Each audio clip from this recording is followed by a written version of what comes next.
Within the little, tightly knit community of Eastwood, the spooky story of Lancaster Road was regularly whispered beneath quieted tones. This calm, cobblestone-lined street was pleasant amid the day, lined with old oak trees and Victorian homes that indicated at the town's storied past. But as night fell, a discernible sense of fear enveloped the zone, established within the legend of a vile doppelganger known to stalk its prey beneath the cloak of obscurity.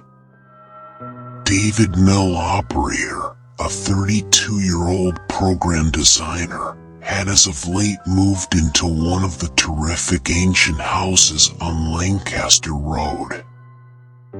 He had gotten the property for a strikingly low cost, the result of its foreboding notoriety, which David, a man of science and reason, expelled as superstitious babble.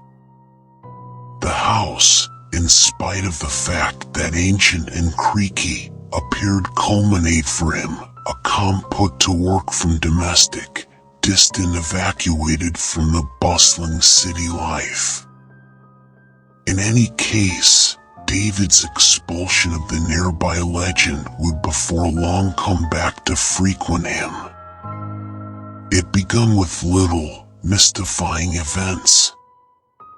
His puppy, Max, woofing at corners where nothing stood, the feeling of being observed, and shadows that moved fair past the corner of his eye.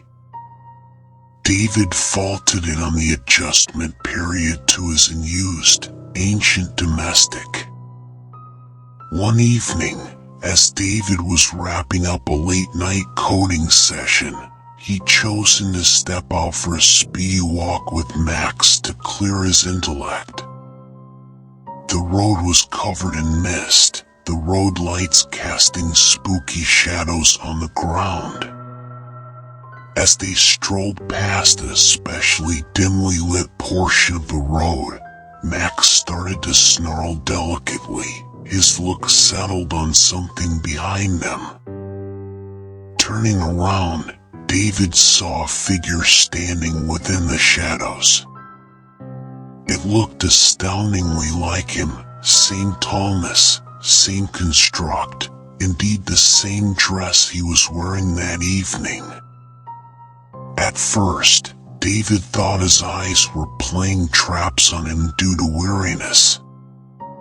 He squinted, but the figure remained, reflecting his developments with mysterious accuracy. "Who are you?"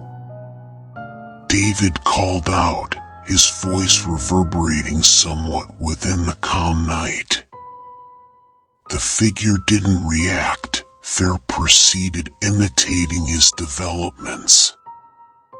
A cold chill ran down David's spine as he realized that the figure wasn't fair a trap of the light. He rushed back domestic, the figure taking after until he was securely interior, locking the entryway behind him. That night, David was plagued with bad dreams of his doppelganger, each dream finishing with the figure choking him, his hands cold and immovable around David's neck.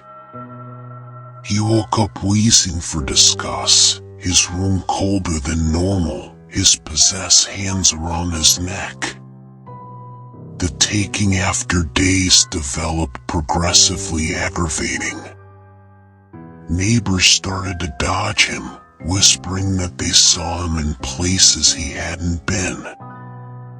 His clean reflection within the reflect started to startle him. It appeared to move freely, grinning at him with a pernicious merriment. Driven to the edge, David chosen to stand up to the wonder. He stood some time recently to reflect in his room, gazing into his possessed eyes, challenging the substance. "What do you need from me?" he requested. The reflection grinned. At that point ventured out of the reflect into the room, getting to be completely three-dimensional. "Your life," it whispered with David's voice, but empty, as on the off chance that coming from a profound, dull well. The battle was quick and horrendous. David battled against the doppelganger, but it was as in case he was battling his claim quality. His claim moves expected and countered with frightening accuracy. Within the conclusion, the doppelganger choked him, fair as in his bad dreams, and cleared out him lying dormant on the room floor. When the police found David, they ruled it a suicide, in spite of the odd circumstances. The doppelganger vanished into the shadows of Lancaster Road, holding out for the another inhabitant to reject the stories of the ghostly, twin-haunted road. The house remained empty, the legend of the dangerous reflection developing ever darker, whispered by the winds that cleared through the forlorn, cobblestone street.